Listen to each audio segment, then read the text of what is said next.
আসসালামু আলাইকুম। আশা করি সবাই ভালো আছেন। আমার চ্যানেলে সবাইকে স্বাগতম। আপনারা জানেন যে শেখ হাসিনার সরকারের দুইজন গুরুত্বপূর্ণ মন্ত্রী ছিলেন। একজন হচ্ছেন ওবায়দুল কাদের এবং একজন হচ্ছেন আসাদুজ্জামান। তিনি ছিলেন স্বরাষ্ট্রমন্ত্রী। এখন আজকে খবর বেরিয়েছে যে ৬ জন মার্কিন কংগ্রেস সদস্য আবেদন করেছেন তাদের উপর নিষেধাজ্ঞা দেওয়ার জন্য। আমরা দেখলাম যে মানবাধিকার লঙ্ঘনে আসাদুজ্জামান ফার্স্ট ক্লাস ফার্স্ট হয়েছেন, আর কাদের সাহেব রাজনৈতিক কারিগরি করতে করতে, ইঞ্জিনিয়ারিং করতে করতে এমন জাল বুনেছেন যে এই জাল থেকে পরে নিজেই বাইরে হইতে পারেননি, নিজেই আটকা খেয়েছেন। তো এখন নিজে ডুবছেন, দলকেও সাঁতারে ফেলছেন, নেত্রীকে উড়াল দেওয়ার ব্যবস্থা করছেন এবং নিজেও উড়াল দিয়ে পালিয়ে গেছেন। তাহলে লাভটা কার হলো? এখন যে ৬ জন কংগ্রেসম্যান দাবি করেছেন যে তাদের উপর নিষেধাজ্ঞা আরোপের জন্য এই দুই মন্ত্রীর বিরুদ্ধে, তারা বলছেন যে এই দুই মন্ত্রী বেআইনিভাবে বল প্রয়োগে সাহায্য করেছেন এই আইন শৃঙ্খলা বাহিনীর মাধ্যমে।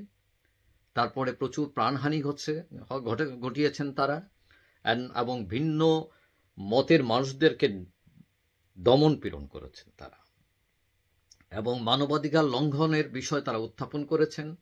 আমরা হাসিনা সরকারের সময় অনেক গুম দেখেছি, আয়নাগর দেখেছি, এখান থেকে কয়েকজন উদ্ধারও হয়েছেন দীর্ঘ কয়েক বছর এখানে থাকার, গোপন রাখার পর। এখন কথা হচ্ছে, তারা বলছেন যে যারা অপরাধী তাদের বিরুদ্ধে আইনি কোনো ব্যবস্থা নেয়নি সরকার।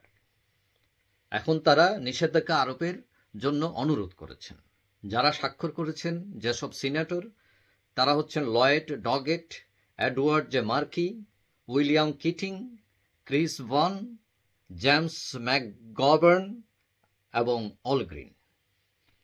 এখন মার্কির সংখ্যা যদি নিষেধাজ্ঞা দেয় তাহলে এটা আরো অনেকের উপর আসতে পারে বলে ধারণা করা হয়। অর্থাৎ এটা চালু হয়ে গেলে তখন এটা আরো আসতে থাকতে পারে এবং অন্য দেশও এটাতে অংশগ্রহণ করতে পারে। যেমন আমরা দেখছি যে কয়েকদিন আগে যে ইসরায়েলের উপর, ঠিক আছে, বা বিভিন্ন দেশের উপর যখন আমেরিকা দিয়েছে, আবার কানাডাও সেটা ফলো করেছে, যুক্তরাজ্য ফলো করেছে। সো এটা যদি শুরু হয়ে যায় মার্কিন সিনেটরের মাধ্যমে, তাহলে অন্য দেশও সেটা ফলো করতে পারে এবং দুইজন মন্ত্রী নামে এটা আসতেছে, নিষেধাজ্ঞা আসতে পারে, এমনকি সেটা শেখ হাসিনার উপর আরোপিত হতে পারে পরবর্তীতে।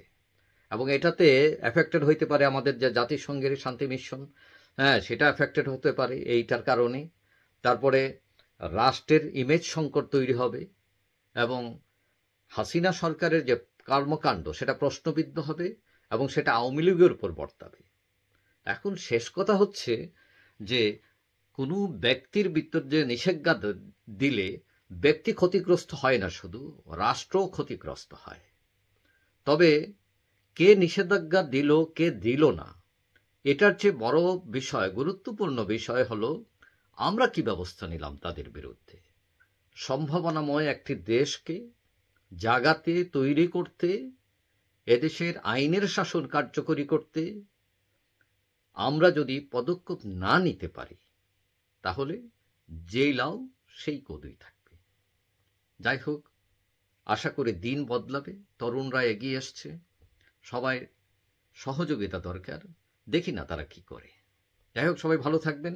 আর যারা আমার চ্যানেল সাবস্ক্রাইব করেন না, ইচ্ছেগুলো করতে পারেন, তাহলে পরবর্তী ভিডিও আপনার কাছে অটোমেটিক চলে যাবে। সবাই ভালো থাকবেন। আল্লাহ হাফেজ।